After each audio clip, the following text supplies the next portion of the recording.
dalam mazhab Syafi'i itu ada soal mahram itu disebut namanya isobat ma'al muslimat. Jadi kalau dia bersama muslimah yang lain dan di situ terjamin keamanan, maka tidak harus pakai mahram. Dan nanti di visa kalau dulu itu memang ada, Bu. Siapa mahramnya? Di situ disebut isobat ma'al muslimat. Itu ada redaksinya begitu. Kalau sekarang malah sudah ada ketentuan baru bahwa Saudi tidak mempersyaratkan mahram. Tapi kalau dari sisi fikih seperti itu, Syafi'iyah memandang bahwa sepanjang ada kawan-kawan muslimah yang lain terjamin keamanan, maka sah, tidak ada masalah. Soal tadi betul yang disampaikan Pak Harno, intinya doa. Problem biasanya jamaah haji itu ibu sepuh atau anak yang balita. Ini ada yang punya anak balita ya? Saya ini dulu soalnya pernah pengalaman begini. Haji, istri saya ajak tidak mau karena meteng. Terus tak ajak lagi, tidak mau, anaknya cilik. Lagi meteng terus betina ya, ras do kaji tuh. Akhirnya yang ketiga kali itu saya daftarkan. Anak saya betul masih kecil. Dan yang paling mengganggu di dalam pikiran apa? Ninggal anak cilik. Tapi yang disampaikan Pak Arno, ya muqallibal qulub, wahai yang membolak-balikkan hati, beri ketenangan sakinah pada anakku. Apa yang terjadi? Ternyata kita telepon dari Mekah itu ya happy, Bu. Jadi tidak seperti yang kita khawatirkan. Tidak ada happy. Gitu. Jadi itu yang paling penting. Allah yang maha membolak-balikkan hati, mulai sekarang diwirid, dikondisikan. Moga-moga nanti kekhawatiran kita tuh tidak terjadi dan kita bisa khusyuk nanti, insyaallah. Terima kasih pada Ustadz semuanya. Saya kira cukup ya, karena sudah jam 9 ya. Masih ada satu. Mau nanya? Iya, sini Pak. Boleh. Satu lagi ya, hanya satu. Monggo. Karena besok pagi-pagi kita harus bangun ya.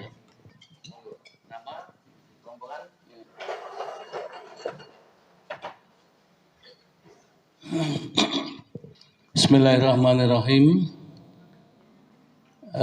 Saya ingin menyampaikan bahwa kami mendapat informasi bahwa jamaah tahun yang kemarin dari KBA Ahmad Syuhada ini di sana itu ya melakukan percecokan jadi antara ibu dengan ibu lain itu. Walaupun kasusnya itu dimulai dari ada bapak atau karam atau apa siapa yang ditugasi mengirimkan barang ke kamar dan yang membukakan itu bukan istrinya, jadi orang lain. Kemudian istri itu tadi timbul satu rasa yang tidak enak. Sampai pulang dan sampai sekarang saya mendengar kabarnya itu beliau itu masih belum wawuh, artinya masih jutaan. Nah ini kan sesuatu yang sangat dikhawatirkan. Dan saya bertanya kepada Ahmad Syuhada, Jauh KBH, apa tidak bisa nyembadani? Tolong hal ini bagaimana untuk segera diatasi. Amal kita ini kan yang diharapkan adalah haji yang mabrur. Haji yang mabrur balasannya tidak ada lain adalah surga. Maka itu sekali lagi saya mohon, kalau ini kabar ini benar adanya, saya pikir juga mungkin Ustadz Harno selaku pimpinan mungkin juga tahu kabar ini siapa yang melakukannya, dan saudara-saudara kita ini mohon juga mendoakan supaya hal ini tidak terjadi, dan juga utamanya pada angkatan ini nanti. Allahumma amin. Kemudian saya mengajak mengoptimalkan tentang ibadah haji. Mungkin selama hidup kita akan hanya sekali. Monggo di sana nanti kita optimalkan sebaik mungkin, kita memanfaatkan waktu sebaik mungkin, kita jaga hal-hal yang jidal fusuk wala rofatan itu kita amalkan betul-betul sehingga kita pulang itu akan membawa haji yang mabrur. Kemudian pertanyaan saya kepada Karu dan Karom, sejauh mana memberikan batasan waktu untuk masing-masing pribadi jamaah, karena ada amalan itu amalan infirodi dan amalan istimai. Infirodi itu sendiri, istimai itu bersamaan. Kaitannya dengan makan, dengan mungkin program-program yang sudah diagendakan oleh Karu dan Karom. Kalau mungkin ini si person dari jamaah ini ada mungkin masih ada di masjid, katakan terus terang saya, naudzubillah, jangan sampai kesombongan ada pada saya. Saya waktu pensiun Bapak dan Ibu, saya memanfaatkan waktu subuh sampai suruk ini sudah sejak tahun 17. Sampai yang sekarang ini karena sudah pensiun. Jadi menikmati adanya pensiun tuh saya yakin kok tidak ada jeleknya kalau saya hidup banyak di masjid. Maghrib sampai Isya itu juga sekian lama. Namun demikian saya masih harap cemas dan khawatir apakah amalan saya diterima, dosa saya diampuni. Terbukti bahwa saya itu dalam manasik fisik di manahan 2 kali putaran saja sudah diseret-seret kaki saya.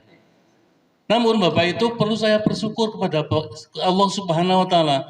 Selama perjalanan di sini tadi sudah tidak terasa. Betul, yakin demi Allah saya mengakan berjanji sampai seperti itu. Tidak terasa. Cuma mau berangkat ke masjid sudah mulai terasa, namun masih bisa ke masjid. Maghrib ini walaupun hujan, namanya sudah biasa di masjid. Takmir masjid itu selama saya pensiun ya di Masjid Darus Sholihin Bapak Ibu. Ini dipercayakan menjadi takmir. Namun tahun 2002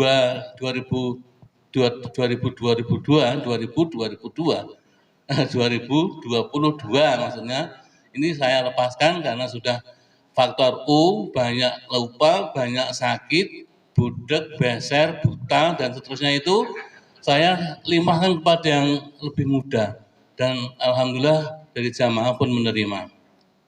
Dan sekali lagi saya tanyakan kepada Karu dan Karom sejauh mana nanti dalam memberikan waktu amalan untuk infirodi. Jadi yang mungkin ada yang dari subuh itu sampai suruk. Dan ini bagi yang belum mudah-mudahan nanti terpancing, tergugah untuk bisa ke sana bersama-sama amal suhada ini. Ada 1 rego atau 2 rego atau semuanya dari subuh itu sampai suruk itu tidak meninggalkan masjid. Dan insya Allah itu kan dibolehkan. Di mana baik itu di Masjid Nabawi maupun di Masjidil Haram. Kurang dan lebihnya mohon dimaafkan. Billahi taufiq wal hidayah. Assalamualaikum warahmatullahi wabarakatuh. Monggo Bapak untuk segera menjawab. Baik. Ini satu informasi, suatu amalan yang perlu kita tiru. Terutama bagi Bapak Ibu yang waktunya sudah longgar untuk mengamalkan amalan sunnah yaitu sholat suruh.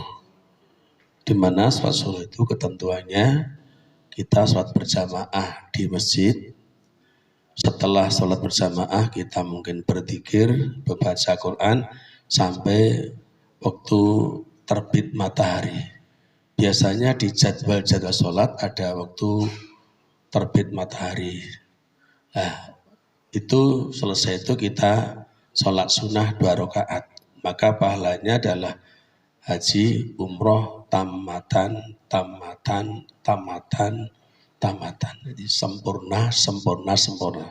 Sehingga kita belum pergi ke Mekah sudah berhaji. Nah esok kundur ke masjid, keng pundi bu, keng haji. Masya Allah nih. Ini monggo bisa kita tiru. Misalkan saja yang ada benturan waktu pagar persiapan sebagainya diselake sepekan sekali misalkan. Sepekan sekali, syukur bisa tiap pagi ini. Dan juga kebiasaan untuk zikir pagi, zikir sore. Jamaah yang kemarin itu diberikan masing-masing 1 buku zikir pagi, zikir sore Ustadz Bambang. Nanti diberikan, insya Allah, syukur diberikan sebelumnya. Sehingga diamalkan sebelumnya. buku Dzikir Pagi dan Dzikir Sore itu ada bacaan-bacaan yang dapat kita amalkan dengan ya tentunya upaya mendekat pada Allah SWT.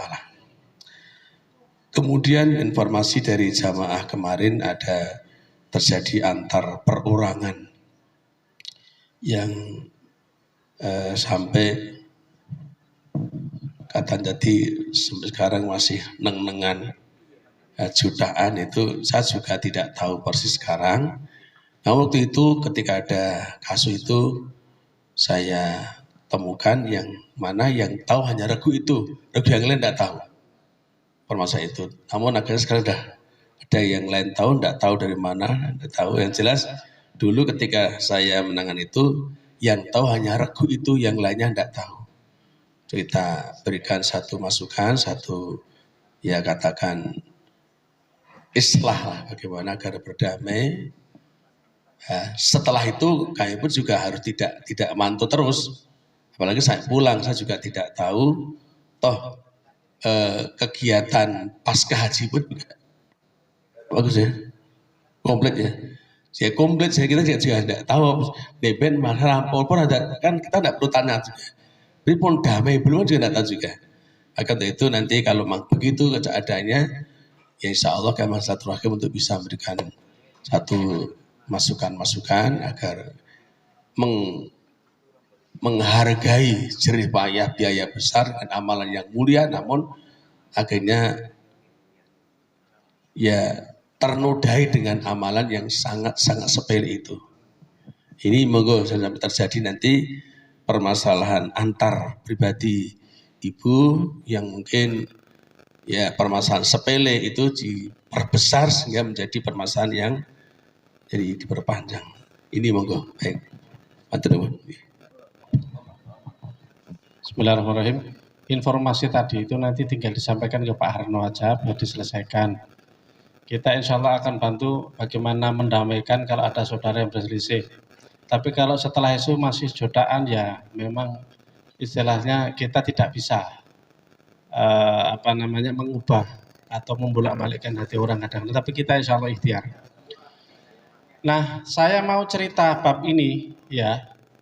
Saya pernah tahun 2017 itu kebetulan dapat jatah di pesawat itu bisnis kelas. Jadi bisnis kelas yang makannya itu nanti ada sate kambing, pokoknya sak jaluke iki lho ya. Ono alat pijete lan sak piturute lah. Ada jamaah kami yang kepingin, akhirnya baliknya itu boarding pass saya kasihkan. Ya, aku tak nang ekonomi gitu. Ternyata itu cara Allah, karena di ekonomi saya jadi bersama jamaah, saya keliling habis kita pulang haji itu. Ternyata ada masalah. Oh ini kalau saya tadi di dalam ruangan sana saya tidak tahu. Masalahnya apa? Ada konflik. Ada apa Pak? Saya ini doakan, kalau dia tidak minta, saya doakan jelek buat dia. Loh ada apa Pak? Saya kemarin tidak pakai baju di foto di grup. Mentang-mentang saya ini begini. Dia tersinggung berat. Jadi sepele, maksudnya itu guyon. Pas ngeligo di foto jebret lebok ning grup. Dia tidak suka. Dan tidak rumongso, dia tuh merasa kok dia tidak merasa salah. Jadi ketika pulang tuh dia doain jelek. Saya bilang sama ketua tour leader, kalau saya kan pembimbing ibadahnya, Mas, iki hikmahe tiketnya dhewe dikekne jamaah ning bisnis sampai dhewe gini. Kita jadi tahu ada problem. Terus ini harus kita damaikan sebelum pulang nanti di bandara. Oh siap Pak, nanti turun kita damaikan. Oke siap. Ternyata tak goleki wong iki sibuk. Mana ini? Kenapa? Dompetnya hilang. Jadi doanya tadi itu langsung diijabah Allah, dompetnya hilang. Kalau tidak salah ada uangnya 8.000 dolar atau berapa itu. Banyak sekali, hilang. Terus saya bilang, Mas, saya dari di pesawat tadi mau damaikan jenengan sama jenengan, pernah posting foto dia? Iya, itu dia tersinggung. Udah sekarang ini Allah sudah ganjar panjenengan, ini peringatan, tolong jenengan minta maaf. Oh ya siap. Nah, jadi pelajaran pentingnya apa? Ojo gampang ndongokne dulure sing elek, ya. Penting hati-hati ndonga sak ndonga ijabah ini problem. Iya kan? Ndongokne sing apik ya, heeh. Di tahun 2017 itu juga saya ingat ada satu cerita dan ini mungkin Pak Zainal nggak tahu. Ya. Waktu itu yang bimbing Pak Zainal ya, sama satu lagi ya. Itu ada kejadian di amal syuhada, itu bisa mogok, betul ya? Dan ada jamaah yang tidak sabar, jeda tadi itu di grup dan ngomong ngelek Pak. Nah, yang saya bilang Pak Zainal nggak tahu ini apa? Orangnya ini sebenarnya sahabat saya, dan sampai sekarang tuh ngomong ke saya gini, ya, anak pengen daftar haji langsung berangkat. Lah kenapa? Anak haji kemarin budek anak. Nggak tahu makbul apa enggak ini. Saya kemarin budek gitu. Piye? Ya ora apa-apa. Kene, sepaknya 1,5 miliar rak mangkat ini. Ngono ya. Akhirnya sampai saya kira sudah mangkat. Kenapa? Karena kalau yang langsung berangkat itu biayanya mahal. Paling enggak 350 juta, 400 juta itu kan. Nah, apa pelajaran pentingnya? Mengendalikan diri. Karena penyesalan ada di belakang. Sekarang itu kalau mau berangkat haji dia bingung toh. Nah, beruntung dulu saya punya kawan, dia lawyer dan dikontrak oleh Garuda. Dia enak, bayarannya apa? Dia minta visa haji.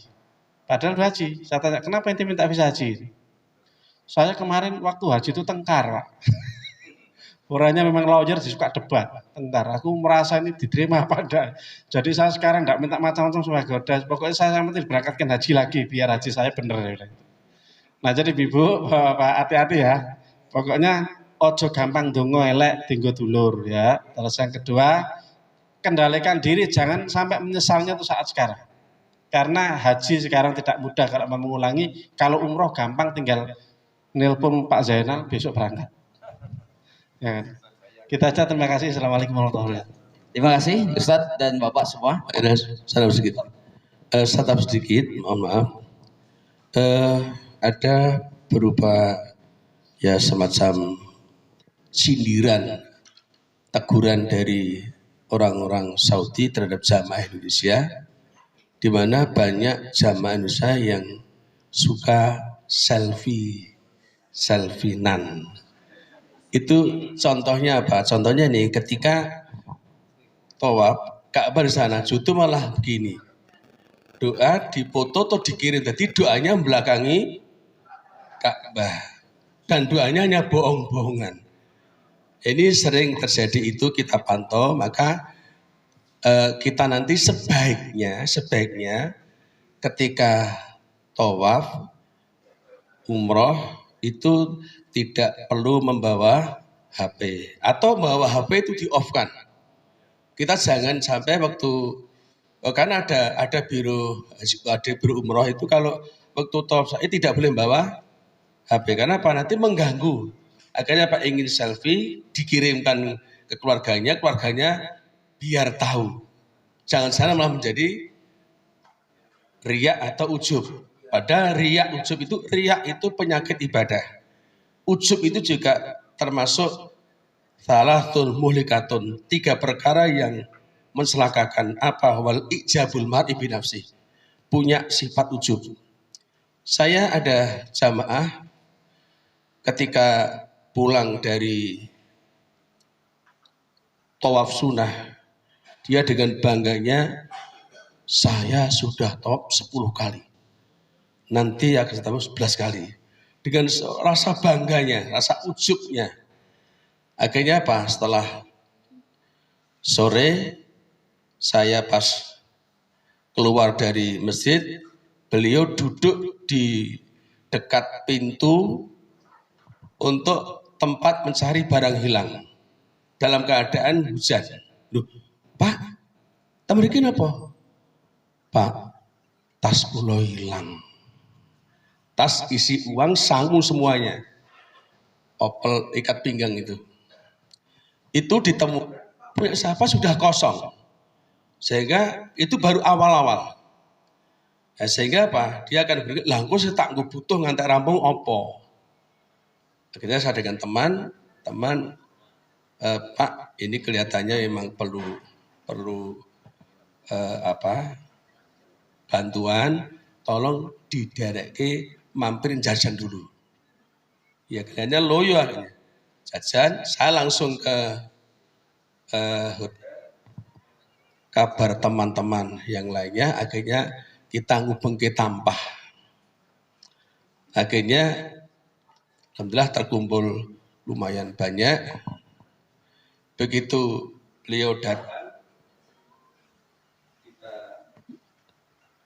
dan satu obat dari kegelisahannya, uang infak dari teman-teman itu. Nah, ketika pulang malah kopernya paling berat. Namun itu satu pengalaman nyata, kenapa? Dari rasa ujubnya, rasa bangga. Loh, aku wis iso ngene. Loh, ini jangan sampai seolah saya hebat. Ini sampai. Ini apa, kita semua atas pertolongan Allah, atas karena Allah. Kalau kita kembali sedikit lagi, kata seorang ulama, saya lupa namanya, itu benteng amal. Itu ada 3. Yang pertama, hendaknya kita menyadari bahwa Syakik bin Ibrahim beliau mengatakan benteng amal itu 3. Yang pertama, hendaknya kita menyadari bahwa apa yang kita lakukan ini atas taufik dan kehendak Allah. Bu, mireng badhe haji. Nggih, insyaallah nyuwun panjenenganipun ya Allah ngeparengaken. Itu merendah. Ning jangan sampai wes aku alhamdulillah sak kampungin aku dhewe sing. Nah, itu kan ini maaf ini ya. Ini apa? Ada satu niatan yang agak menonjolkan. Jadi kita menyadari bahwa apa yang kita lakukan ini atas taufik dan kehendak Allah untuk bentengi dari sifat ujub tadi. Yang kedua, hendaknya hanya diniatkan mencari ridho Allah untuk bentengi hawa nafsu. Ada satu jamaah di Sukarjo, Silaturahim, diceritani gini, Pak, kulo diparing pelajaran Allah luar biasa. Napa to, Bu? Kulo dugi Madinah niku, kulo teko lajeng matur Bapak, Pak, kulo jeng teng Raudhah. Bu, wong iki isih longgar wektune, engko sesuk isih ana wektu. Kulo saiki sing mangkat.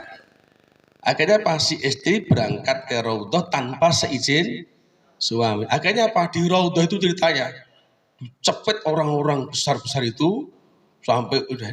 Akhirnya apa? Dia sadar, oh nek ngono aku ra diizin ke bapak ki mau, aku untuk peringatan ini. Akhirnya apa? Perasaan dia diangkat langsung gede itu, dudukkan di tepi, dia remenung istighfar, pulang dan ngurung kopi bapak, nyun papunten Pak. Kulo nyen elek karang gugu niku kulo diparingi peringatan Allah. Mula aja ngayal. Ini apa? Untuk lurus dan semata karena Allah. Kemudian yang ketiga, hendaknya hanya mencari imbalan pahala Allah. Karena apa? Itu untuk membentengi dari sifat riya dan tamak. Ini antara lain sebagai tambahan wawasan kita untuk kita betul-betul seperti talbiyah kitanya semata-mata memenuhi panggilan Allah. Aten yang paham kan?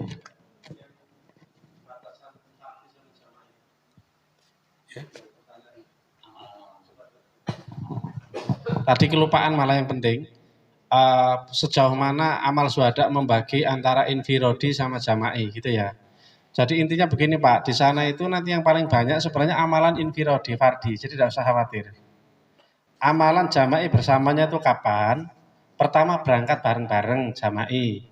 Setelah itu umroh bersama-sama itu jama'i. Jadi nanti tawaf, sa'i bareng biar tidak hilang, biar tidak keter. Ya, setelah itu nunggu haji. Nunggu haji itu kegiatannya apa? Ibadah. Ibadah itu sendiri-sendiri, Pak. Ibadah itu sudah sendiri-sendiri. Nanti memang perlu ada rombongan, terutama yang S3, sampun sepuh sangat.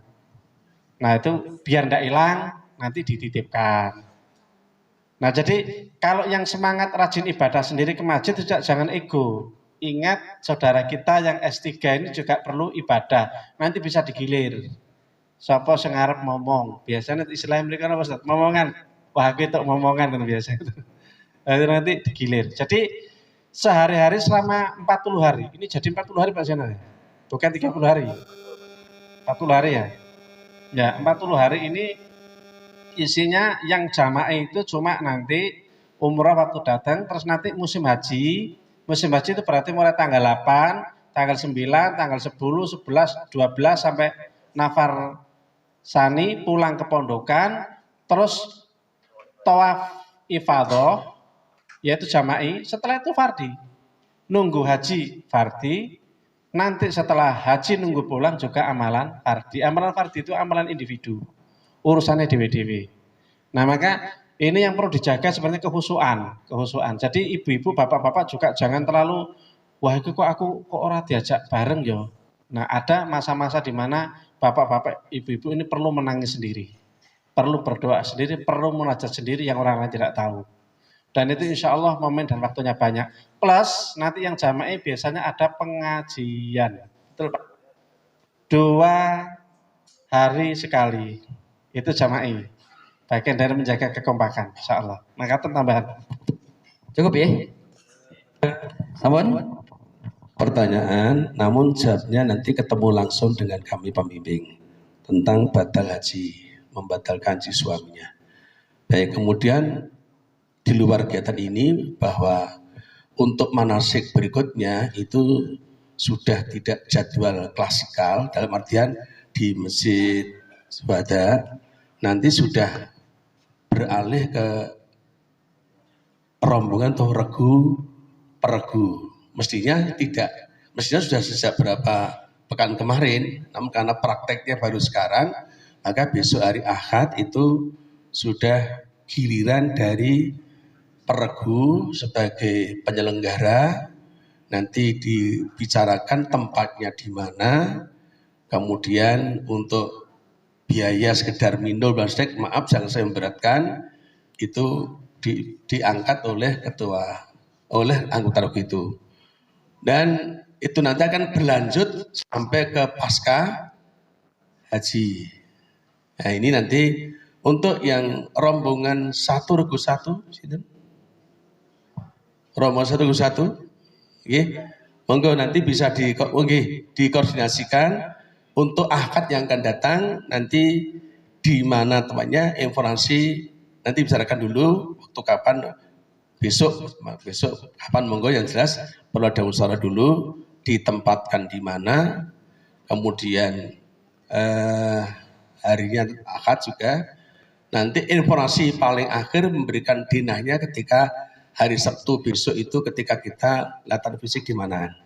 Jadi untuk besok itu Sabtu yang akan datang kita kembali ke mana persiapan fisik, kemudian akadnya manasik dari regu peregu diangkat, dibiayai silaturahim antar anggota regu itu.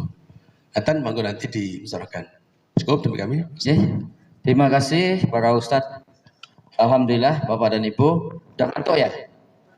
Karena pisangnya ada dimakan ibu-ibu ini ya. Bapak dan Ibu, nanti malam jam 3 atau setengah 4 dimohon untuk bangun untuk sholat tahajud ya di masjid. Nanti mungkin ada sedikit ceramah atau bagaimana, silakan para ustadz ya. Kenapa?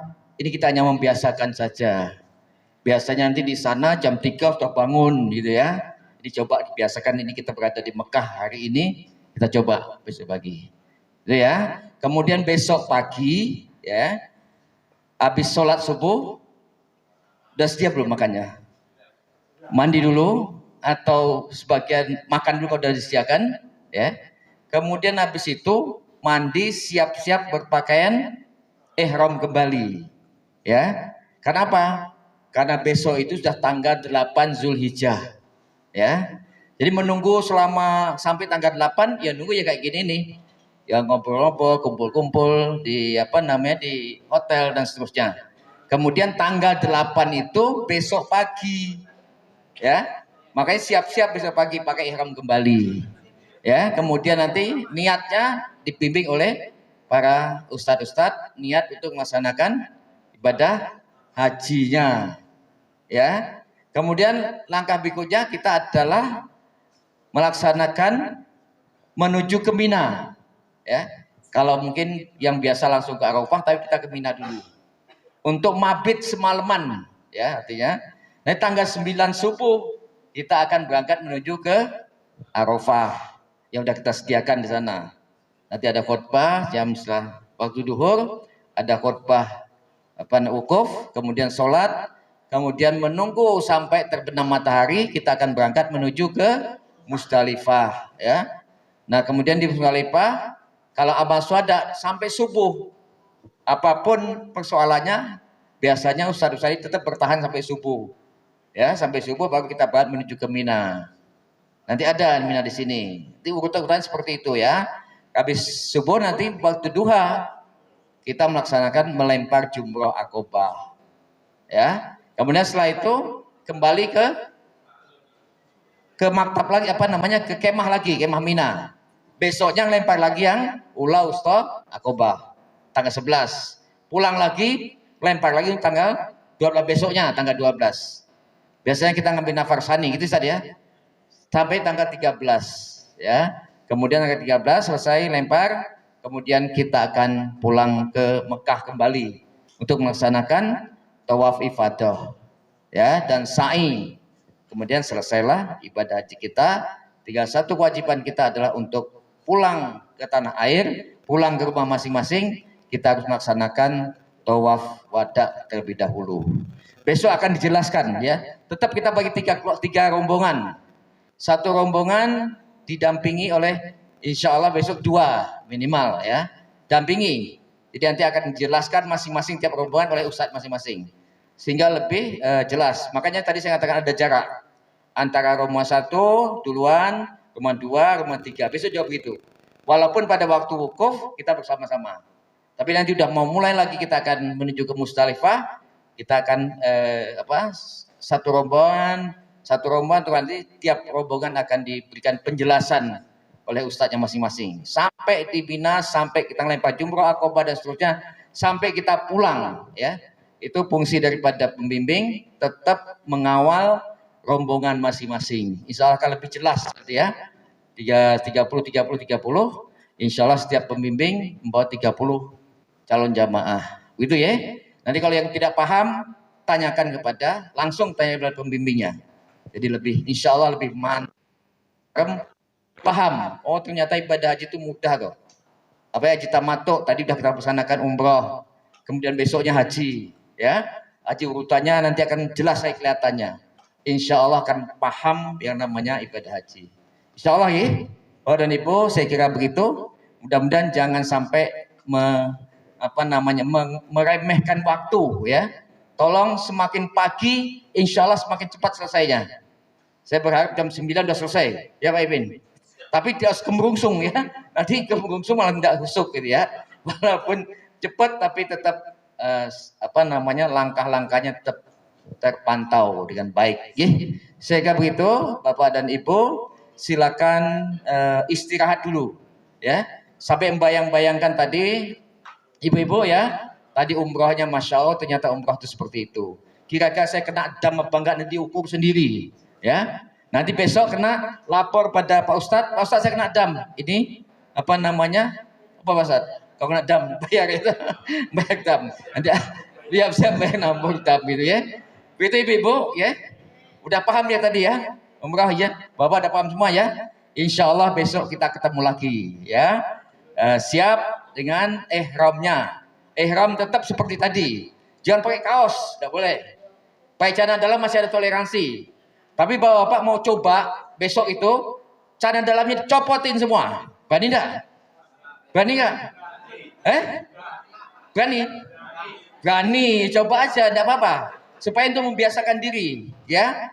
Berani ya? Nanti biar kalau tidak berani nanti ada Pak Dedi yang bagian mantau nanti ya. Oke, saya kata demikian. Bapak dan Ibu, sekali lagi mohon maaf ya. Mudah-mudahan besok kita ketemu lagi ya. Monggo istirahat dulu. Demikian wabillahi taufiq hidayah. Assalamualaikum warahmatullahi wabarakatuh.